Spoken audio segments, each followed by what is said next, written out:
시청자 여러분 안녕하십니까. 2월 22일 녹화는 용쟁호투 2부 하도록 하겠습니다. 이것도 뭐 우크라이나 전쟁과 연결된 이야기를 하겠는데요. 2부에서 말씀드리고 싶은 걸 미리 이제 결론부터 제가 전해드리도록 하겠습니다.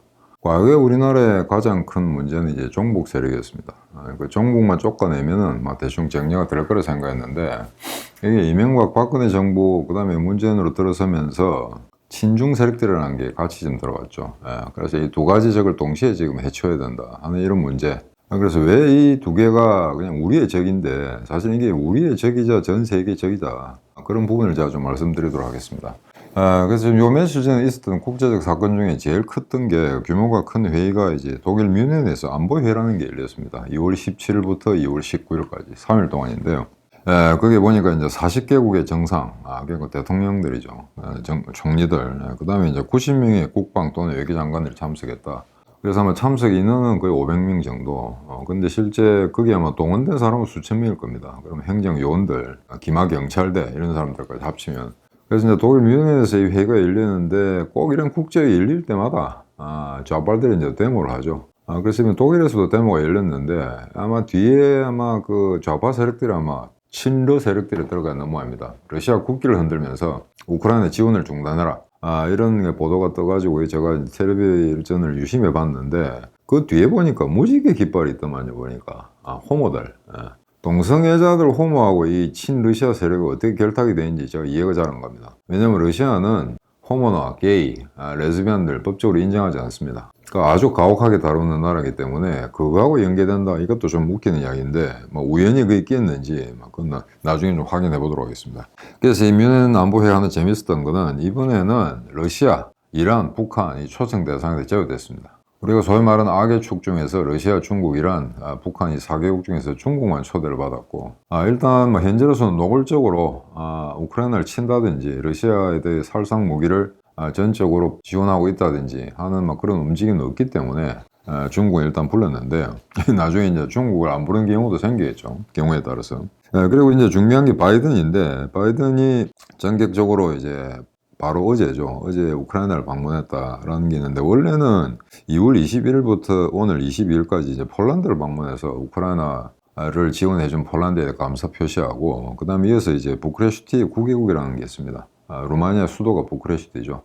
거기에 구동거권인데, 이제 나중에 체제 변환이 일어나면서 나토 또는 EU에 가입한 나라들, 그런 나라들과 정상회담을 한다. 이 나라들은 바로 러시아와 국경을 맞대고 있기 때문에 서방 진영이 생각하는 러시아의 어떤 정치, 외교적, 군사적 위협 이런 거 훨씬 더 피부로 느끼는 나라들이죠.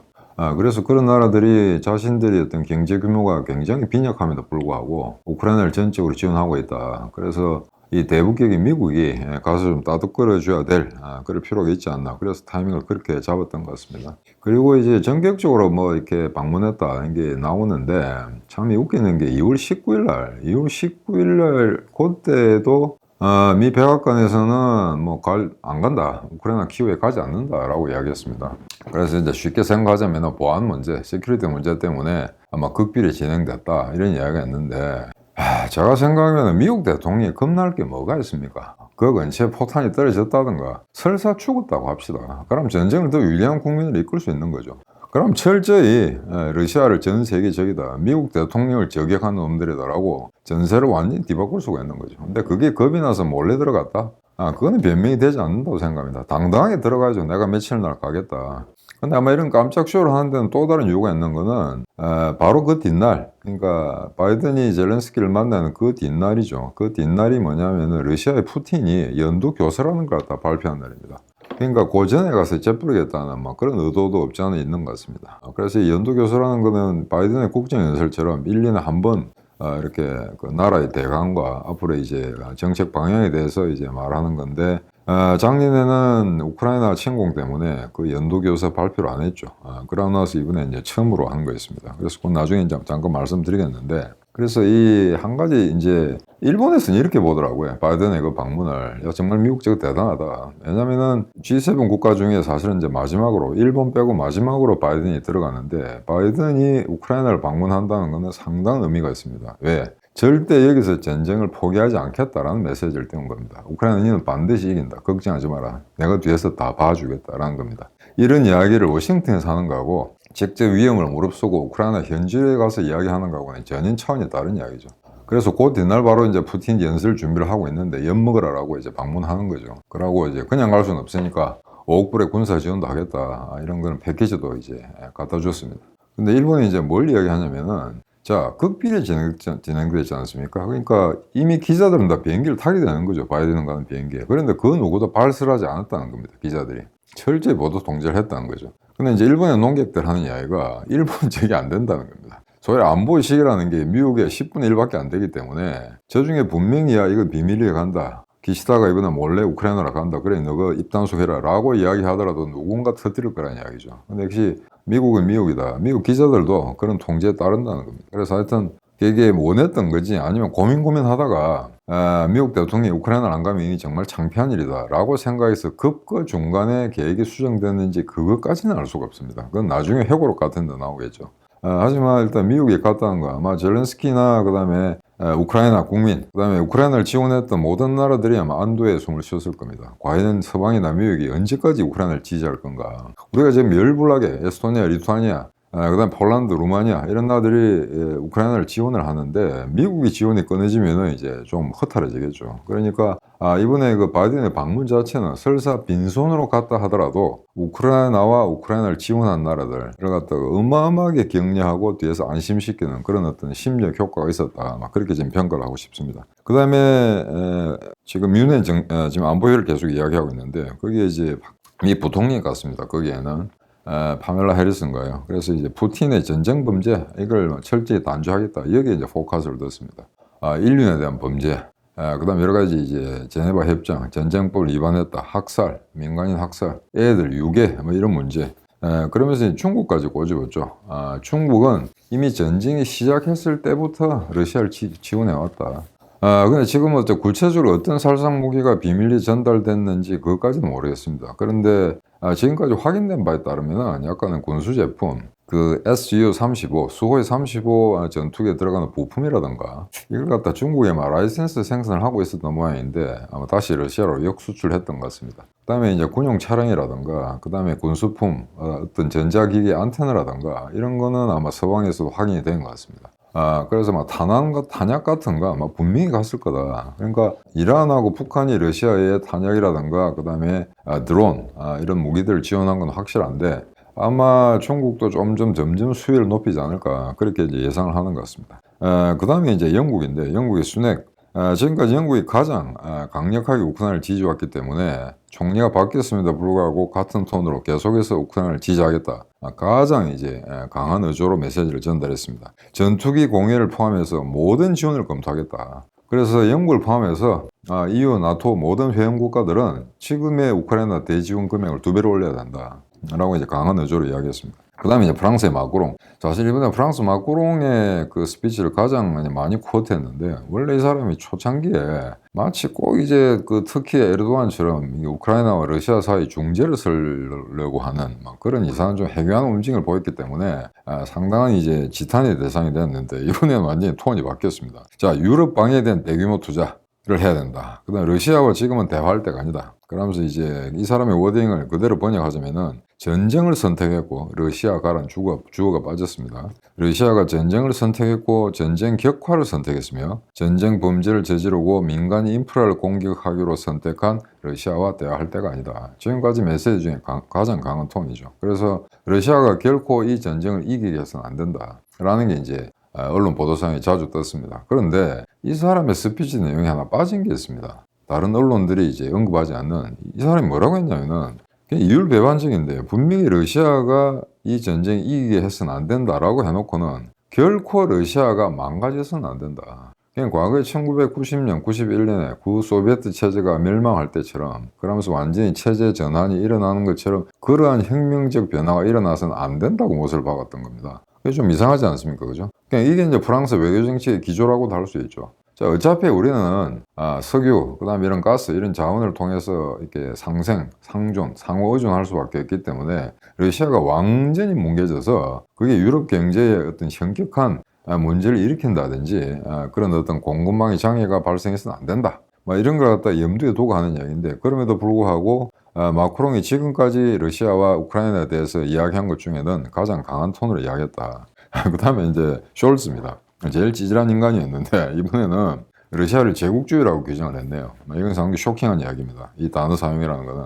그래서 이게 그냥 우회적으로 표현한 건지 해서 이제 독일 방송을 직접 봤는데 분명히 임페리알리스무스, 그냥 제국주의, 임페리알리즘이라는 이야기를 했습니다. 그래서 푸틴의 제국주의적 야망이 실패로 끝난다는 것을 인식해야 된다. 그리고 전차 공예 약속 이행이 중요하다. 지가 제일 레오파드 2 전차 안 준다고 딩딩거리다가 지금에 와서는 또 이제 빠른 시간 내줘야 된다. 전차를 갖다 공유해야 된다. 그러니 전차 공유를 약속한 나라들은 빨리 그 약속을 이행하라. 뭐 이런 이야기를 하고 있거든요. 이게 갈팡질팡입니다.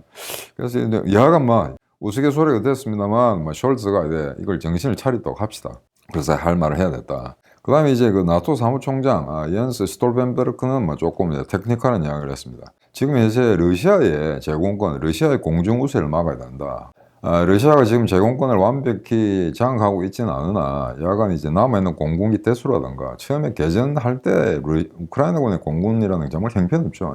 기껏해 이제 100기를 조금 넘는 상황이었고, 근데 지금은 제공권을 뺏기지 않았다고 합니다만 그렇다고 해서 우크라이나 공군이 완전히 러시아 공군을 쓸어버릴 수 있는 그런 완력을 갖고 있지도 못하기 때문에 하나의 이제 의문으로 남는 거죠. 그래서 계속해서 항공 전력을 지금 규합하고 있다, 러시아가. 해서 서방에서 우크라이나에 이제 첨단 방공 체제, 이걸 갖다가 이제 재빨리 제공할 필요가 있다. 그러면 여러 가지 다탄도 미사일도 마찬가지입니다. 그런 어떤 미사일 체제, 이런 것도 빨리 지금 지원을 해야 된다.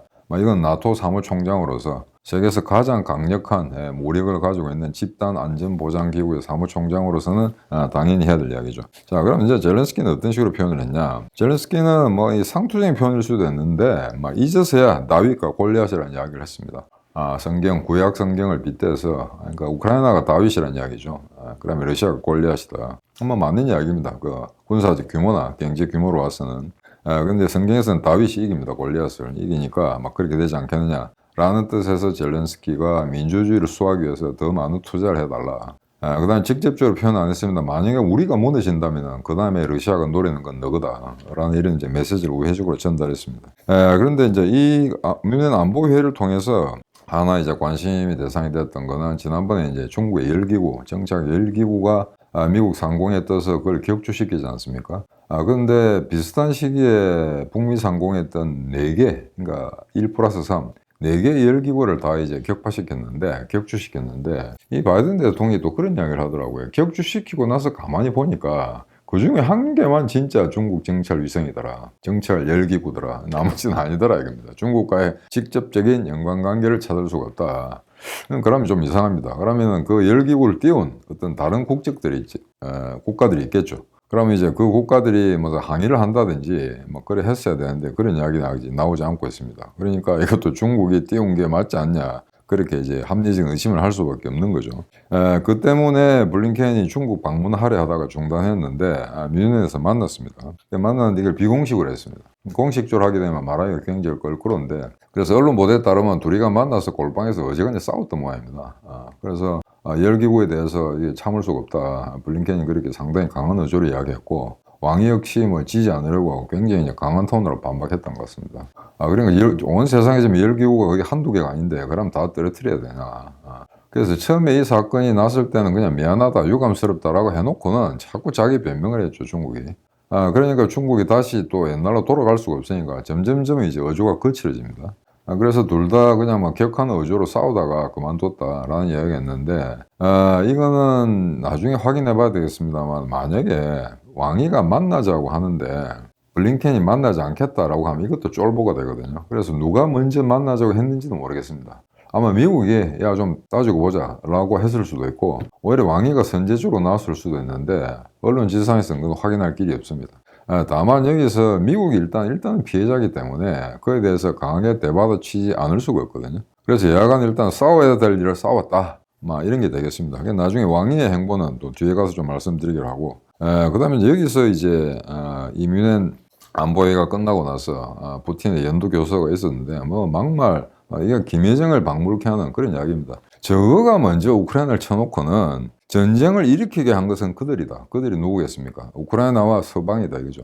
그래서 아마 이걸 빗댔을 겁니다. 자, 봐라. 내가 연두 교서를 발표하기 전에 바로 전날 바이든이 우크라이나에 갔다. 저것만 봐도 이 전쟁은 우크라이나와 러시아가 아니라 러시아와 나토, 러시아와 서방 간의 전쟁이지 않느냐. 그걸 단적으로 증명한 예다. 그래서 지금 러시아의 의도는, 푸틴 의도는 이런 것 같습니다. 처음에 이 전쟁을 단순히 돈바스를 제압하겠다든지, 그 다음에 우크라이나가 나치 국가화되어 가고 있기 때문에 이 나치들을 제거하겠다, 이런 식을 이제 특별군사, 특수군사 작전의 명분으로 삼았는데, 이것 가지고는 안 되니까 이제 점점 이 전쟁은 사실은 거대한 프레임워크가 있다. 과거의 서방에서 스웨덴이나 그다음 프랑스나 나치 독일이 러시아를 침공했던 것처럼 이거는 서방과 동방의 전쟁이다 라고 하면서 국민들 그런 식으로 호도하는 거죠.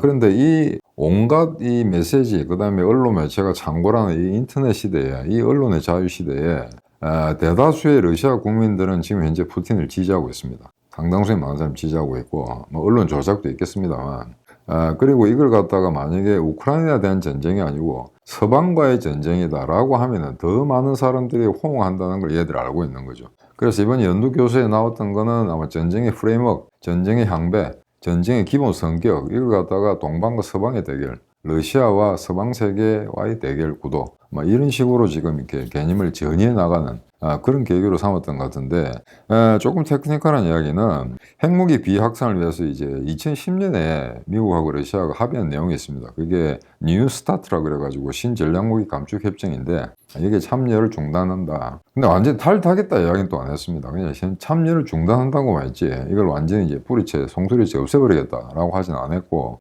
미국이 핵심을 한다면 우리도 하겠다, 이런 이야기, 뻔한 이야기입니다. 그런데 참 듣고 있자니 참 답답하게 그지없는데, 이런 식이라면 푸틴한테 물어볼 수가 있죠. 네가 먼저 치놓고 이 전쟁이 그들이 일으킨 거다라고 한다면은 너는 나치 독일하고의 전쟁을 어떻게 설명할 거냐 이겁니다. 나치 독일이 분명히 먼저 쳤지 않습니까? 그래서 그런 점에서 나치 독일하고 항전하는 소비에트 사회주의 연방공화국의 전쟁의 명분이 생기는데, 얘들이 이런 논리라면은 나치 독일은 이 전쟁을 예방전쟁이라고 했습니다. 어차피 소련이라는 게 서방을 칠 거기 때문에 미리 큰 전쟁이 나서 서방 사람들, 기독교 인류 문명이 붕괴되는 걸 우리 나치 독일이 막아주겠다고, 그게 나치 독일의 프로파간다입니다. 만약에 이번에 우크라이나 전쟁을 푸틴이 이런 식으로 정당화한다면은 히틀러의 나치가 러시아를 침공하는 것도 똑같은 맥락에서 합당화시킬 수 있겠죠. 그리고 실제 지금의 어떤 문서 기록들을 보면은 소련 역시 독일을 침공하는 전쟁 계획을 세운 바가 있습니다. 작전 계획을. 그게 문서로 다 남아 있습니다. 과연 그 실행에 옮길 거냐 안 하냐가 문제지. 그래서 이런 논리는 학술적으로는 말이 안 됩니다. 말이 안 되는데, 러시아 내부의 어떤 그 도메스틱 컨섬션, 국민들을 갖다가 속이기 위해서는 충분히 이런 태제가 먹혀 들어간다 라는 거 푸틴이 아니까 이 전쟁의 성격을 점점점 러시아와 서방의 어떤 대결장으로 이제 끌고 가려는 거죠. 그런 점에서는 연두 교수의 내용이 얼마나 효과가 있었는지는 모르겠습니다만, 일단 지켜보도록 그렇게 하겠습니다. 그 다음에 이제 북한 미사일 요 이틀 동안에 막 쏴대었는데, 제가 다른 방송에서 했기 때문에 자세히 다루진 않겠습니다. 근데 조금 이제 오해가 있었던 게, 한 두 번을 쐈었죠.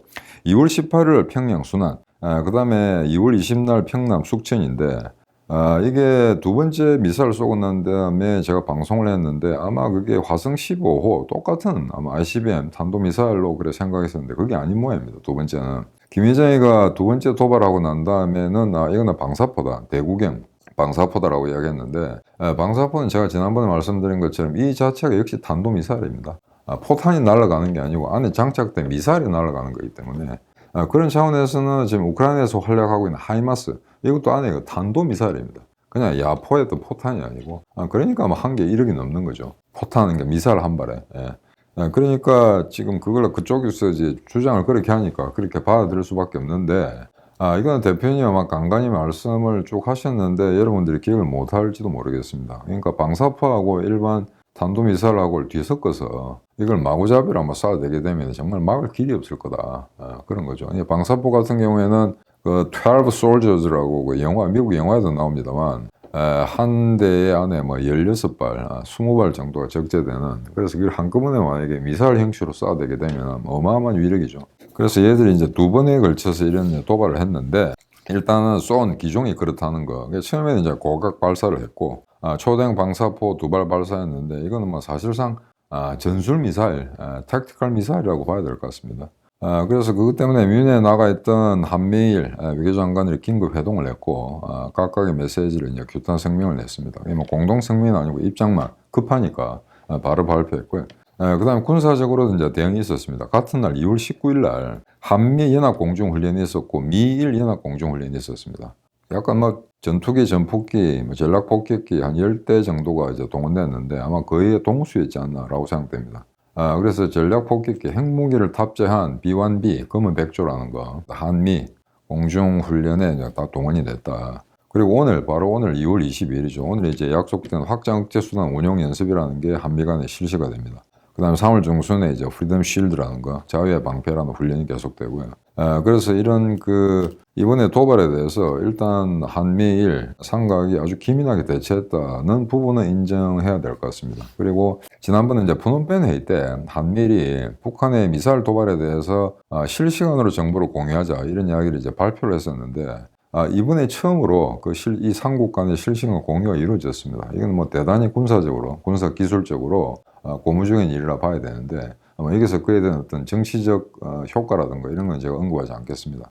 그래서 말만 하고 또 윤석열 정부가 살짝 빠지지 않냐라고 했었는데, 일단 도발이 이제 생기니까 처음으로 군사적으로 그 시나리오에 맞춰서 그 합의된 메커니즘에 맞추어서 즉각 대응했다라는 부분에 대해서 어느 정도 이제 평가하고자 합니다. 그런데 지금 이제 김정은 시대에 들어와서 있던 미사일 도발, 이게 뭐 김정은 때도 있었습니다만 이게 이제 질적으로 이제 구분이 된다고 할 수 있습니다. 이번에 그 발사에 의해서 아직 고체 연료 ICBM이 확실하게 실험이 됐냐, 발사를 했냐, 이건 아직 이제 의문시됩니다만 실험을 좀 하고 있는지도 모르겠습니다. 근데 이제 김정은이 아니고 자기 아버지 김정일 때는 미사일 도발에 이렇게 자주 있지는 않았죠. 그래서 미국의 공휴일에 맞춰서 미국 사람들의 주목을 끌기 위해서 공휴일에 맞춰서 몇 번 쏘고, 하지만 그때 김정일이었던 도발이라는 거는 여전히 그 당시에 연구개발 단계였습니다. 90년대 핵 보유를 선언하고 난 다음에 연구개발 단계였는데, 이제 지난번에 뭐 70발, 80발이 넘는 미사일을 쐈지 않습니까? 김정일이가. 그러면 이제는 연구개발 단계는 끝났다. 실제 현장에 배치, 운용되고 있는 거로 봐야 된다라는 게 이제 현실적인 이제 판단 같습니다. 그래서 이거는 그냥 과거에 김정일이가 쓰던 미사일 도발이라는 거는 정치적 의도였다는 거죠. 그 도발을 통해서 뭔가 다른 양보를 얻어내려고 하는. 근데 김정은 시대의 미사일 도발은 순수하게 군사적이라는 겁니다. 이게 사실은 더 무서운 거죠. 만약에 오판을 하던가 아니면 기술적으로 버튼을 잘못 누르던가 했을 경우에 북한이 미사일이 날아온다고 합시다. 실수가 됐건 어떻게 됐건 어마어마한 피해가 초장에 발생할 겁니다.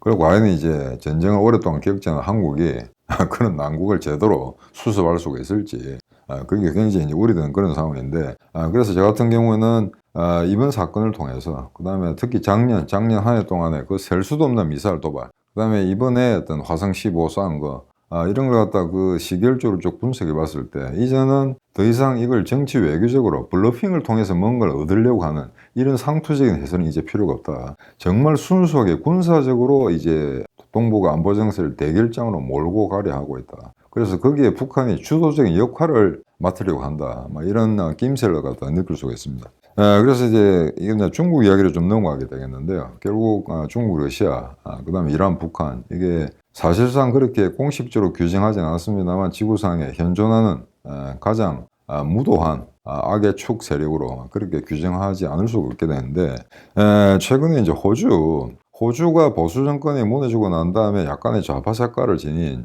새로운 정부가 출범했죠. 그런데 한간에는 이 정부가 이제 굉장히 친중적일 거다라는 그런 우려가 있었습니다만 지금까지 그렇게 눈에 보이는 건 없습니다. 다만 지난 보수 정권 때 중국과 이제 굉장히 상망한 관계가 있었죠. 뭐 간첩 사건이라든지, 그 다음에 중국이 호주 경제를 갖다가 통째로 잠식시키려 한다. 그런 우려가 있어서 거기 간첩들 소탕하고 그런 이야기도 있었습니다. 근데 다시 이제 그런 무역 관계, 교역 관계는 이제 원상이 회복된 것 같고요. 어차피 팔아먹을 물건 안 팔아먹으니까 중국이 안 써가니까 호주에서 좀 답답한 측면이 있고, 그 다음에 호주가 기분 나빠서 석탄이라든가 뭐 이런 물건들, 지하 자원들을 안 사주려고 했는데, 그렇다고 해서 뭐 대체 자산을 딴 데서 구할 수도 없고, 그러다 보니까 아마 답답해 놓으니까 둘이가 다시 옛날의 교육 조건을 회복한 것 같습니다. 근데 이제 호주가 그럼에도 불구하고 최근에 이제 정부기관에 한 200개 정부기관의 이제 건물에 있는 중국제 카메라 900대 이상을 철거하기로 했습니다. 그게 다 감시 카메라 역할을 할 수 있다고 생각했던 모양이죠. 그래서 이 호주뿐만 아니고 어느 나라나 우리나라도 마찬가지일 겁니다. 이 중국제 카메라 같은 걸 굉장히 많이 쓰고 있는데 그 안에 이제 칩이 있어서 이게 다 이제 원격 조정이 되고 그것을 통해서 모든 정보가 새 나갈 수 있다는 거죠. 그래서 그냥 백도어라고 하는데 그 백도어를 통해서 다 나간다 이겁니다. 근데 제가 TV를 한번 봤는데 유튜브에는 잘 나오지 않았습니다. 어떤 특별한 방송이 있는데 그 장착된 카메라를 이제 분해해 봤더니 일반 사람, 그 다음에 조금 이제 카메라를 안다는 사람들도 모른답니다. 그걸 그냥 분해해 봐야. 그러니까 정말 여기에 칩을 어디다 숨겼는가 하는 건 정말 고도로 훈련된 이 분야, 군사 이제 비밀 분야에 굉장히 능통한 정통한 그런 전문가가 봐야 여기에 칩이 숨겨져 있다. 요러요러한 기능으로 이게 정보가 새 나간다라는 걸 알 수가 있는데 아마 그게 발견이 된 것 같습니다. 그래서 아마 이게 호주가 좋은 사례를 우리한테 보여주는 건데 이미 영국은 작년 11월 달에 다 조치했습니다. 영국 공공기관에 있는 모든 중국제 카메라를 다 제거하라고 했고요. 그래서 아마 지금 완료된 상태고, 그래서 영국, 호주가 이렇게 나오니까 아마 조만간 캐나다는 미국이나 미국은 이미 시행하고 있는 걸로 알고 있습니다. 일본이나 이런 이야기가 있는데 일본 같은 게 또 찌질하더라고요. 호주 사례를 들면서 안보 전문가들이나 그다음에 제야 시민단체나 이런 쪽에서 이거 일본에도 중국 카메라 많은 거 아니냐, 심지어 방위성 같은 데 이런 거 쓰고 있는 게 아니냐라고 질문을 했더니 일본 정부에서는 특정 국가를 겨냥해서 특정 상품을 제거하겠다든가 수입하지 않겠다든가 하는 입장을 밝힌 바는 없다, 이런 식으로 나오고 있습니다. 과거 문재인 때 한국하고 비슷하네요. 그래서 기시다를 보는 눈이 미국에서는 큰 문제가 없습니다만 특히 안보를 우려하는 꼭 그 우파가 아니라도 좋습니다. 일본 내에 굉장히 깨어있는 사람들, 중국과 북한에 대한 위협, 그런 것에 대해서 굉장히 이제 체계적인 대응을 해야 된다고 생각하는 사람들은 이런 카메라 문제만 하더라도 기시다 정부의 어떤 대응이 굉장히 미온적이다라고 비판을 하고 있는 그런 상황들입니다. 그래서 제가 이제 우크라이나 이야기하면서 러시아도 이야기했고 중국도 이야기했는데 북한 미사일 도발 여기까지 왔습니다. 그래서 지금 이런 상황에서 이제 중국의 행보가 이제 굉장히 우려됩니다. 아까 초기에 말씀드린 것처럼 이번 유엔 안보 회의에 북한하고 이란하고 러시아는 초대받지 않았다. 근데 이제 중국이 초대받았지 않습니까?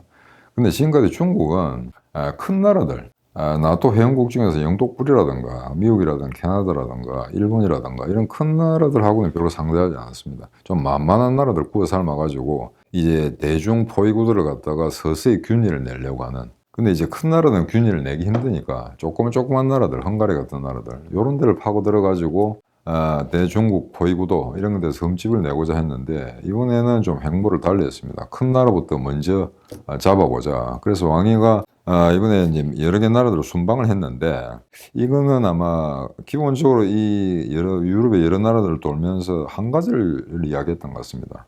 지금 현재 진행 중인 우크라이나 러시아와의 전쟁을 자기가 중재를 쓸 의향이 있다. 평화 협상을 유도할 수 있는 그런 역량을 한번 발휘해 보겠다. 이런 메시지를 넌지시 띄웠던 것 같습니다. 그래서 2월 15일 날 프랑스 왕이가 이제 외교 장관은 아닙니다. 외교 장관 지난번에 하다가 지금 그보다 더 격상된, 그러니까 이게 공산주의 국가의 특징인데요.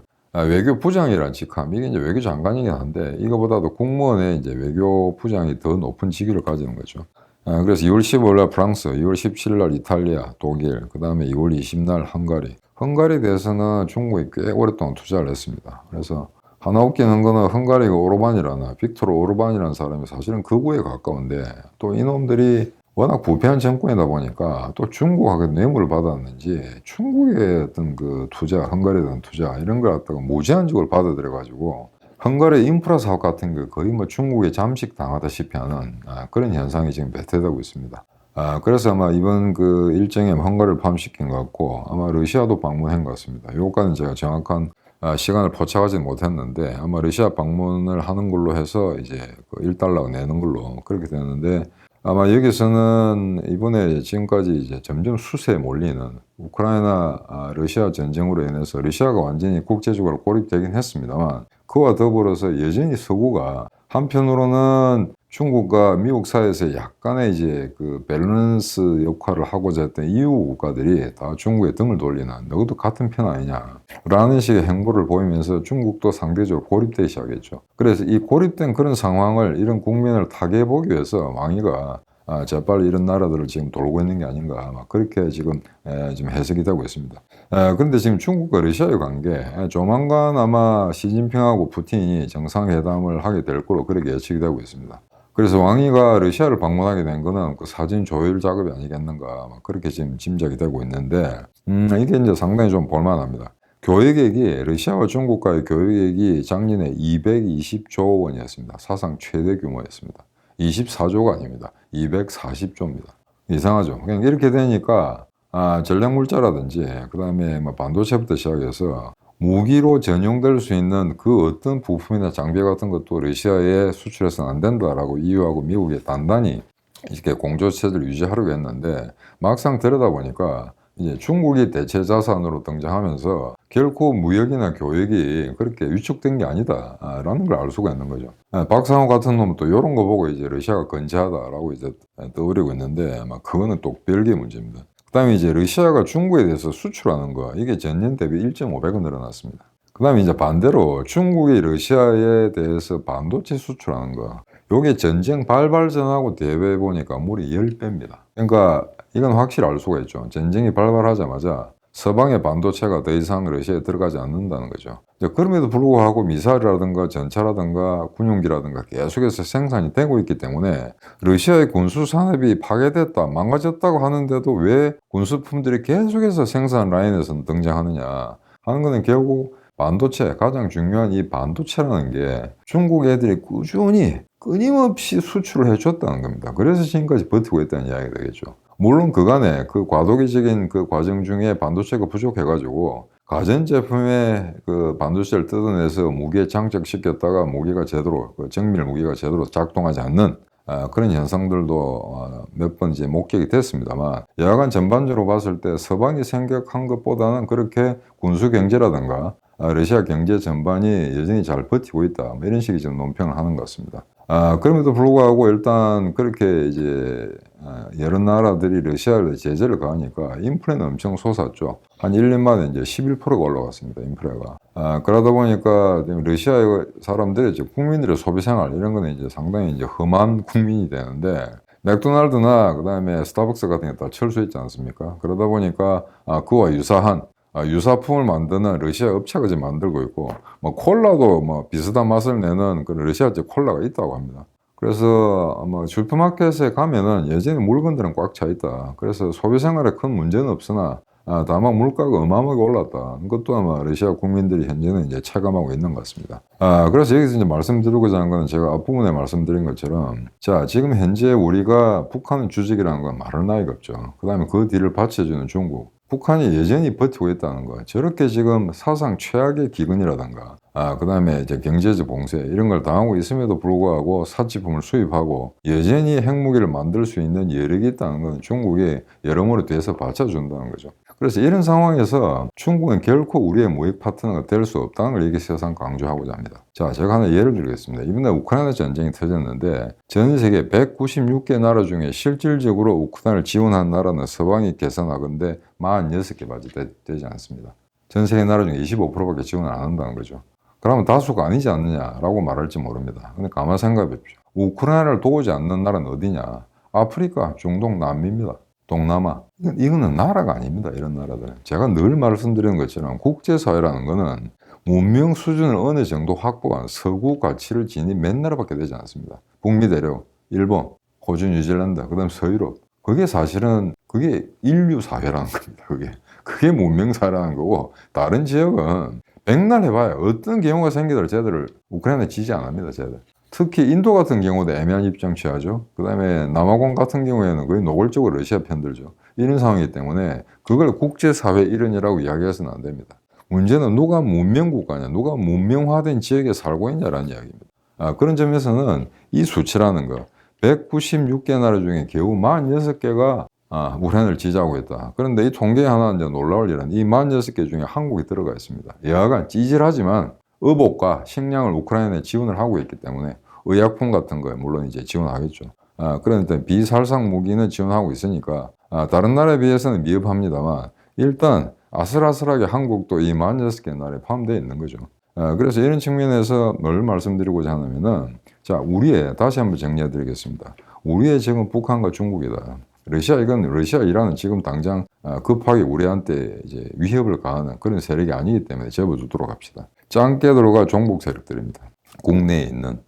이걸 제거하지 않으면은, 이걸 극복하지 않으면은 서방은 영원히 우리를 쪼다 취급하고 궁극적으로는 우리가 스스로 왕따가 될 겁니다. 지금은 러시아, 이란, 북한, 중국이 세계의 왕따가 되어가고 있습니다만, 만약에 여기에 서구 편을 들지 않고 우리의 어떤 편협한 국가 이익이 중국과의 교육 조건을 계속 유지하는 거다라는 그런 이상한 판단 하에 애매한 입장을 취하게 된다면은, 그러면 궁극에 있어서는 우리가 왕따가 되는 그런 현상이 생기거든요. 자, 한번 생각해 봅시다. 누가 왕따입니까? 유엔 안보회의 거의 모든 나라들이, 우리가 이름을 들면 알 수 있는 나라들, 모든 나라들의 외교장관과 정상들이 왔습니다. 국방장관 다 왔습니다. 거기에 북한, 이란, 러시아는 초대받지 못했습니다. 중국이 왔습니다만 어차피 중국은 외교적으로 고립된 상태죠. 그러면 누구 뒤에 우리가 서야 됩니까? 중국 뒤에 서야 됩니까? 아니면 서방 뒤에 서야 됩니까?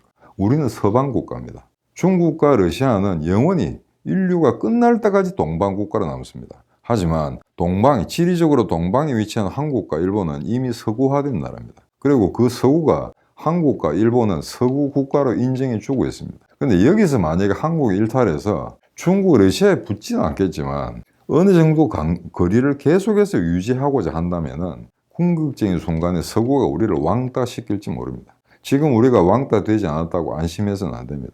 앵글로색슨, 제가 여러 번 말씀드렸습니다만, 앵글로색슨에 한번 삐지면은 뒤끝 장렬한 국가들이거든요. 반드시 보복하게 되어 있습니다. 그래서 이참에 다소의 손해가 발생한다 하더라도 지금 약간의 손해가 발생하는 건 나중에 지금 그 인내, 그 고통을 견디면 나중에 그 10배 되는 보상이 따라오게 되어 있습니다. 그러니까 지극히 편협한 어떤 단계적인 경제적 이익을 위해서 중국과 계속 손잡는 게 낫다. 러시아의 지화 자원 때문에 러시아를 환영해서는 안 된다. 그런 쪼잔한 외교 정책, 그런 쪼잔한 어떤 심리적인 반영, 그런 문제 가지고 지금 현재 붕괴 상태에 있는 국가들을 접근한다면은 아마 나중에 큰 코 다치지 않을까, 그런 생각이 듭니다.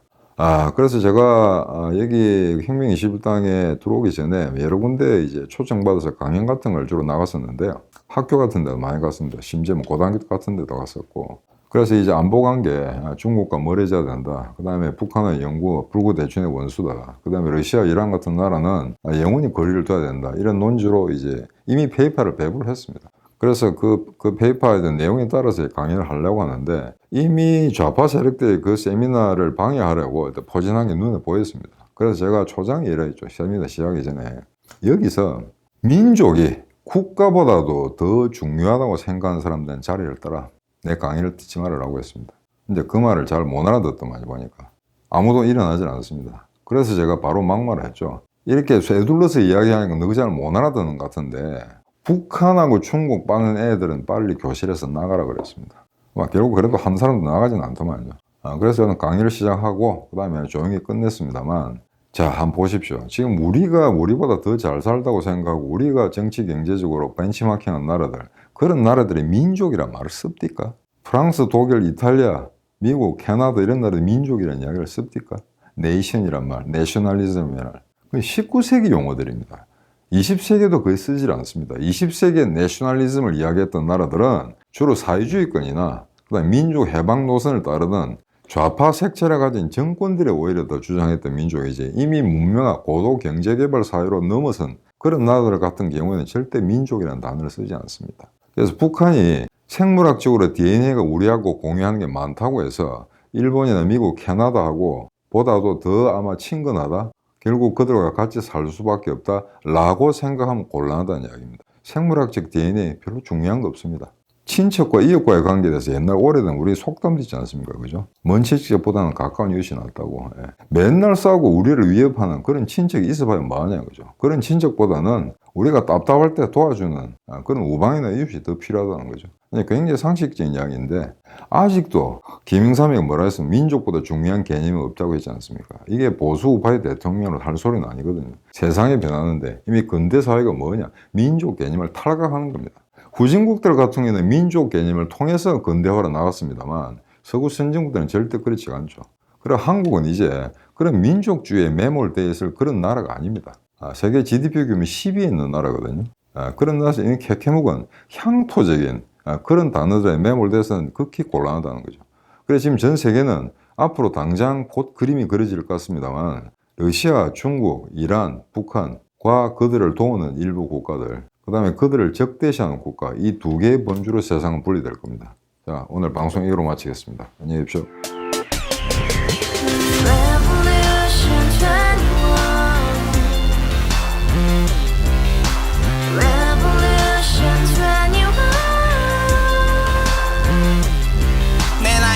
월세 30 코인빚만 300 서울에 온 지 벌써 10년 아둥바둥 버텼지만 여전히 난 반지 하에 제왕 곰팡이 연문제약 내 브랜 깡통망통 완전히 폭망 구시원 창문만큼 작아진 내 꿈 연애 결혼 내 집 모든 게 헛꿈 1년 전 떠난 여친 울며 말했지 같이 써봤자 평생 가본 게 꼭꼭꼭하지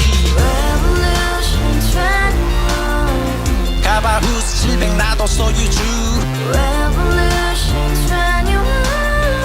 가바후스 700 나의 소주 택시기사 우라부지 마트 캐셔 울어무니 우리 집안 다 털어봤자 후줄 그래 개선민 내미래 거기서 팍 끝난 거지 팍더 이상 노력 따윈 괴물이 스펙 찾아서 말리 비오는 날 알바 잘려 맨날 학원 날 개쳐 발려 밤비 내리는 양화대교 홀로 걷고 있을 때 현수막에 아로 새겨진 평당 700짜리 아파트 다같이 소리 질러 혁명 21 가바후스 700 나도 소유주 가바후스 700 나의 소주 You and I, we live together in the house, brand new day, and your dream had just begun.